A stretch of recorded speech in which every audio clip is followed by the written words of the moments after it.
1990 April 24ஆம் தேதி Hubble விண்ணில் ஏவப்பட்டுச்சு. Hubble கிட்டத்தட்ட 1 மில்லியன், அதாவது 10 லட்சம் அப்சர்வேஷன்ஸ் பண்ணியிருக்கு. நெபுலா, ஸ்டார்ஸ், பிளானட்ஸ், சூப்பர்னோவாஸ் இது எல்லாத்தையுமே ஹபிள் பார்த்துருக்கு. அதில் டாப் 100 இமேஜஸை நாம் பார்க்க போகிறோம். IC10ன்னு சொல்லப்படுற இந்த கேலக்ஸி நமக்கு அருகாமை இருக்க ஒரு கேலக்ஸியாக இருக்குது. இந்த கேலக்ஸி ஒரு ஸ்டார் பஸ்ட் கேலக்ஸின்னு சொல்கிறாங்க. ஸ்டார் பஸ்ட் கேலக்ஸினா நார்மலாக ஒரு கேலக்ஸி உருவாக எடுக்கிற டைமை விட இந்த கேலக்ஸி மிகவும் குறைவான நேரத்தை எடுக்கும். ஹைட்ரா கான்ஸ்டலேஷனில் உள்ள இந்த NGC 3717 கேலக்ஸி சுமார் 60 மில்லியன் லைட் இயர் தொலைவில் நம்மளோட பூமியிலிருந்து இருக்கு. NGC 2008ன்னு சொல்லப்படுற இந்த கேலக்ஸி சுமார் 425 மில்லியன் லைட் இயர் தொலைவில் இருக்குது. கான்ஸ்டலேஷன் பிக்டரில் இந்த கேலக்ஸி இருக்கு. ஒரு நீர்வீழ்ச்சி எப்படி இருக்கோ அதே போல ஒரு நட்சத்திர நீர்வீழ்ச்சியாக உள்ள இந்த கேலக்ஸியை தான் UGCA 193ன்னு அழைக்கிறாங்க. இந்த கேலக்ஸியோட கீழ்ப்பாக்கத்தில் அதிக ஸ்டார்ஸ் இருக்கிறதுனால இது பார்க்க நீர்வீழ்ச்சி போல இருக்கு. இது நமக்கு பார்க்கும்பொழுது ப்ளூ நிறமாக இருக்க காரணம் என்னன்னா, அதில் இருக்க ஸ்டார்ஸ் அதிக வெப்பமுடைய நிலையில் இருக்கிறதுனால நமக்கு பார்க்க ப்ளூ நிறத்தில் தெரியுது. இந்த பிக்சரில் கிட்டத்தட்ட 100க்கும் மேற்பட்ட கேலக்ஸிஸ் இருக்கும். தூரத்தில் இருக்க ஒரு ஒளி இந்த கேலக்ஸியை கடந்து வரும்பொழுது அந்த கேலக்ஸியை சுற்றி இருக்க அந்த மாஸ் அந்த ஒளியை, அதாவது அந்த லைட்டை பெண்ட் பண்ண வைக்கும்.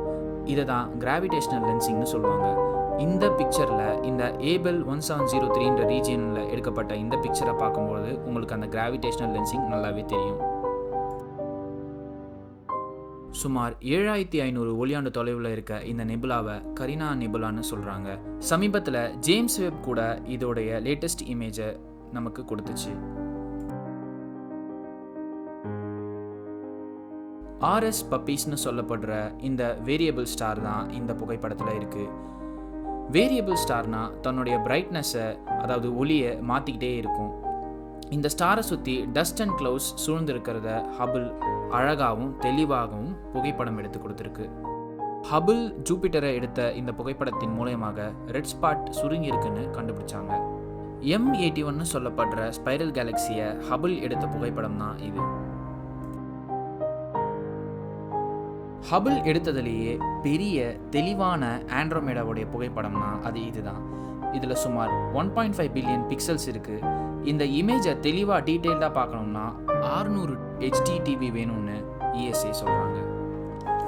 சுமார் 100 மில்லியன் லைட் இயர் தொலைவில் உள்ள இந்த புகைப்படத்தை பார்க்கும்பொழுது இந்த NGC 7714 கேலக்ஸிக்கு நடந்த கோரமான கடந்த காலத்தை நம்மளால் காண முடியுது. இந்த படத்தை நல்லா பாருங்கள். 2 கேலக்ஸி இந்த இமேஜில் இருக்கும். NGC 7714 மற்றும் NGC 7715. இந்த 2 கேலக்ஸியும் ஒன்னோட ஒன்று மர்ஜ் ஆயிருக்கு.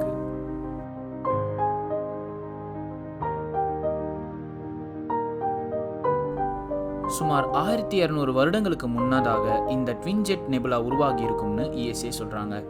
இந்த மாதிரி rare phenomenon binary star system அழிகிறது மூலயமா இருக்கும்னு சயின்டிஸ்ட் சொல்கிறாங்க. ரெட் ரெக்டாங்குலர் நெபுலாவை பற்றி கூட நாம் விண்வெளி மர்மங்கள்ன்ற வீடியோவில் நம்ம இதை பற்றி பேசியிருக்கோம். மேலே லிங்க் இருக்குது, பார்க்காதவங்க அதை பார்க்கலாம். NGC 6960ன்னு சொல்லப்படுற இந்த இடத்துல சூப்பர்னோவா, அதாவது ஸ்டார் அழிவுக்கு அப்புறமா உள்ள மீதி தடயங்களை தான் நாம் இந்த வெயில் நெபுலான்னு சொல்லப்படுற இந்த புகைப்படத்தில் பார்க்குறோம். இதை ஆங்கிலத்தில் விச் கிராஃப்ட்ஸ் ப்ரூம்ஸ்டிக் அப்படின்னு சொல்கிறாங்க, அதாவது சூனியக்காரியோட தொடப்பம் அப்படின்னு சொல்கிறாங்க. 2011 ஹபிள் யுரேனஸில் ஏற்பட்ட அரோரேவை முதலாக புகைப்படம் எடுத்துச்சு. அந்த புகைப்படங்கள் தான் இவை.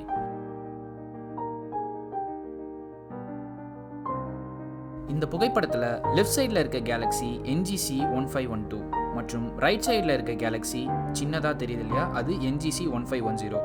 இது பூமியில் இருந்து 30 மில்லியன் லைட் இயர் தொலைவில் இருக்குது.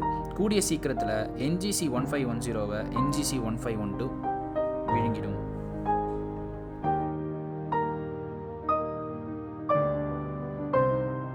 சுமார் 40,000 லைட் இயர் தொலைவில் உள்ள இந்த குளோபல் கிளஸ்டர்ஸை தான் மெசியர் 79ன்னு அழைக்கிறாங்க. இதில் சுமார் 1,50,000க்கு மேலே ஸ்டார்ஸ் இருக்கலாம்னு ESA சொல்கிறாங்க.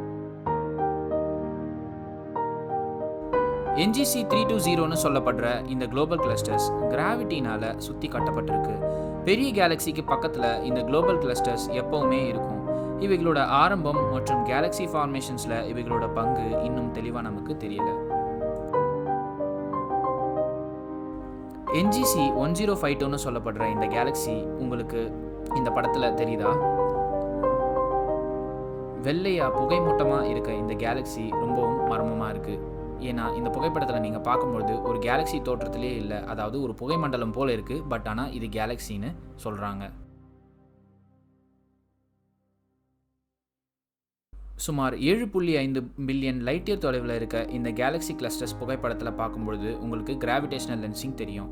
கிராவிடேஷனல் லென்சிங்னா ஒளி தூரத்துலேருந்து பயணித்து வரும்பொழுது ஒரு கேலக்ஸியை கடந்து வரும்பொழுது அந்த கேலக்ஸியோட நிறையினால் அந்த லைட் பெண்ட் ஆகி நம்ம ரீச் ஆகும். இதை தான் கிராவிடேஷனல் லென்சிங்னு சொல்கிறாங்க.